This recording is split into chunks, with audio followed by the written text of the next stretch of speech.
नमस्कार, मैं हूं आपके साथ कविता राणा। जिस किसी के लिए जब ये कहा जाता है कि भाई सांप का काटा पानी भी नहीं मांगता, तो आप समझ जाइए कि भाई एक ऐसा दुश्मन जिसके वार का कोई तोड़ नहीं। वैसे इन दिनों तो संघ और भाजपा की तुलना जहरीले सांप से भी हो रही है। इस चुनावी मौसम में कांग्रेसी अध्यक्ष मल्लिकार्जुन खड़गे ने सत्ताधारी भाजपा और आरएसएस को जहरीला सांप बता दिया है। भरे मंच से खड़गे साहब ये तक बोल गए, अगर भारत में राजनीतिक रूप से सबसे खतरनाक कोई चीज है तो वो भाजपा और आरएसएस है। अगर सांप काटता है तो वो व्यक्ति मर जाता है और ऐसे जहरीले सांप को मार देना चाहिए। तो महाराष्ट्र की जमीन से योगी बाबा ने जिस कांग्रेस को अंग्रेजों की पार्टी बताई, आज उन्हीं कांग्रेसियों ने उन्हें सांप भी बता दिया। अब जब देखिए भाजपा को सांप कहा जा रहा है तो जाहिर सी बात है कि भाई तमाम भाजपाइयों को ही जहरीला सांप कहा जा रहा है। लेकिन असल में विषैला नाग है कौन, ये तो आप तय कीजिएगा, क्योंकि जनता ही बता पाएगी। लेकिन हम आपको ये जरूर बताएंगे कि दूसरों को जहरीला सांप बताने वाले खड़गे साहब के सपने में क्या सांप आते हैं, यानी कि सांप से जुड़ा स्वप्न शास्त्र क्या कहता है। भगवान शिव के गले पर लिपटा वासुकी नाग हो या फिर शेष नाग की शैया पर भगवान विष्णु का विश्राम करना, सनातन धर्म में देखें सांपों को सदैव पूजनीय माना गया और शायद यही कारण है कि नाग पंचमी के मौके पर खासकर इन्हें दूध पिलाया जाता है, इनकी पूजा की जाती है। और जब यही सांप हमें हमारे सपने में दिखाई देते हैं तो हमें हमारे भविष्य की पिक्चर दिखाने की भी कोशिश करते हैं।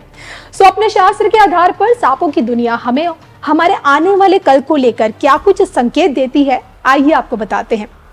पहले तो आप ये जरूर समझ लीजिए कि स्वप्न में सांपों का दिखना शुभता के साथ साथ अशुभता का भी संकेत देता है। स्वप्न शास्त्र ये कहता है कि सपने में घर के अंदर काला या भूरा सांप अगर घर के अंदर छिपा हुआ नजर आए तो आपके जीवन में कोई ऐसा व्यक्ति है जो ऊपर से तो आपको दोस्त बना हुआ है, वो आपके आसपास भी रहता है, लेकिन आपके जीवन में उसका पूरा हस्तक्षेप है, लेकिन असल में वही छुपा हुआ सांप है। उसे जब भी मौका मिलेगा वो आपको जरूर काट लेगा। यानी कि सचेत होने का यहाँ पे संकेत स्वप्न में दिखने वाला ये सांप देता है। अब देखिए कई दफा सपने में दिखने वाले अलग अलग रंग के सांप भी काफी कुछ दर्शाने की कोशिश करते हैं। अगर काले रंग का सांप आप देखेंगे तो आपके स्वास्थ्य और जीवन पर संकट ये सांप लेकर आएगा। वहीं अगर आपको भूरे रंग का सांप नजर आए तो मान लीजिए कि प्रतिष्ठा पर संकट आने वाला है। हरे रंग का सांप है तो आपको धन व्यापार की हानि भी हो सकती है।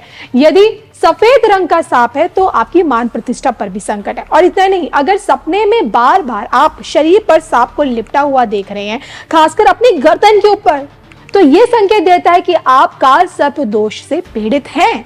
इसके अलावा अगर सांप आपको छत पर कुंडली मारते हुए बैठा दिखाई दे तो आपका शत्रु आपको पूरी तरह से दबाकर बैठा हुआ है। सिर्फ हरा सांप, हल्का सा हरा सांप ऐसा होता है जिसे शुभता से जोड़ा गया है, जी हाँ, पैसे से जोड़ा गया है। इसके दिखने मात्र से आप समझ जाइए कि भाई आर्थिक तौर पर आप मजबूत होने जा रहे हैं। अब अगर कोई सांप या फिर उसके जहर की बात करे तो आप ये जरूर समझ जाइएगा कि सांप का काटा जितना जहरीला होता है ना, उतना ही उसका दिखना खतरनाक नहीं बल्कि शुभता भी लेकर आ सकता है, वो भी सपने में।